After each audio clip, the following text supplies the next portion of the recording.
अस्सलाम वालेकुम, मैं हूं निदा और आप लोग देख रहे हैं वोग कैपिटल। आज हम बात करेंगे ड्रामा सीरियल नूरजहां के बारे में। जिस तरह आपको मैंने लास्ट एपिसोड का बताया था कि उस एपिसोड में हुनैद के यहाँ बेटी हुई थी और ऑलमोस्ट पूरी एपिसोड जो है वो उसी के गिर्द घूमी के वो बेटी हुई है, फिर उसको घर लेके आए हैं और फिर उसकी हुनैद की अपनी मदर के साथ जो कुछ कन्वर्सेशंस थी, मतलब ये सारी चीज़ें दिखाई गई थी इस ड्रामे की। जैसे मैंने आपको पहले भी बताया था कि बहुत अच्छी बात ये है कि बहुत अच्छी स्पीड में चल रहा है। मतलब इसको बहुत लटका नहीं रहे, बहुत ज़्यादा इसको डिले नहीं करते चीज़ों को। साथ साथ हर एपिसोड में आपको एक नई हैपनिंग, एक नई चीज़ आपको देखने को मिलती है, जिसकी वजह से ड्रामे का इंटरेस्ट जो है ना वो शायकीन में रहता है। नए एपिसोड का वेट करते हैं लोग। तो सेम इस एपिसोड में भी अब 2-3 चीज़ें हुई हैं, बड़ी अच्छी इंटरेस्टिंग सी हुई हैं।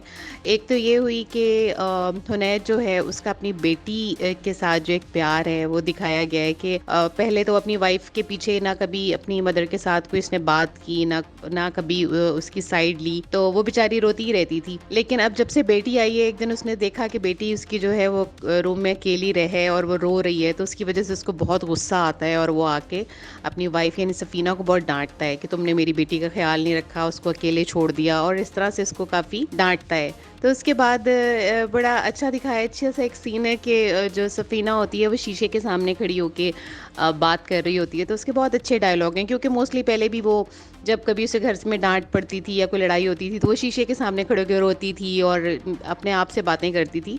तो इस दफ़ा भी वो बात करती है, बट वो कहती है कि मेरी जो पहले की 1000 लड़ाइयाँ थी वो आज की ये जो डांट है मुझे पड़ी है, ये मुझे उन सब पे भारी है, क्योंकि ये मेरी बेटी के लिए उसने मुझे डांटा है।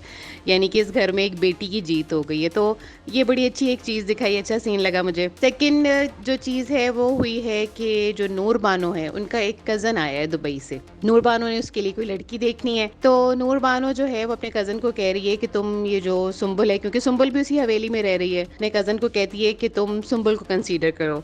अब देखें ये भी कितनी अच्छी चीज़ है ना कि हालांकि सुंबल जो है वो डाइवोर्स है और सारी चीज़ उसको नूरबानो के सामने है, सब चीज़ पता है, लेकिन वो फिर भी चाह रही है उसका मुस्तकिल, वो उसके लिए एक अच्छी चीज़ सोच रही है, उसके लिए आगे अच्छा करना चाह रही है।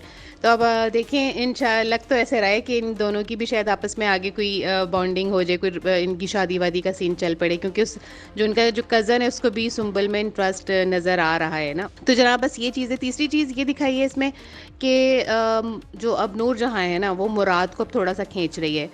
मुराद को वो कह रही है कि तुम जो इसकी नूरबानो की ज़मीनें देख रहे हो ना वो तुम ना देखो, तुम अपनी ज़मीनें देखो।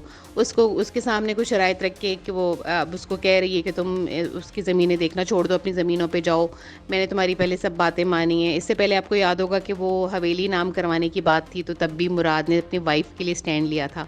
तो अब नूरजहां उसको कहती है कि अब पहले तुमने अपनी वाइफ के लिए स्टैंड लिया था, अब मेरी बारी है। तो मुराद उसको फिर अपनी वाइफ को मना कर देता है कि मैं अब तुम्हारी ज़मीनें नहीं देख सकता, जिसकी वजह से नूरबानो काफ़ी अपसेट होती है। बट वो बहुत एक स्ट्रांग लड़की है, वो इस चीज़ से कोई दबने वाली नहीं है या इस चीज़ को बहुत ज़्यादा अपने ऊपर सवार नहीं करेगी। नेक्स्ट एपिसोड में हम देखेंगे कि वो सारा जो है वो अपने हैंड ओवर कर लेगी, सारी चीज़ें सब कुछ खुद ही देखेगी।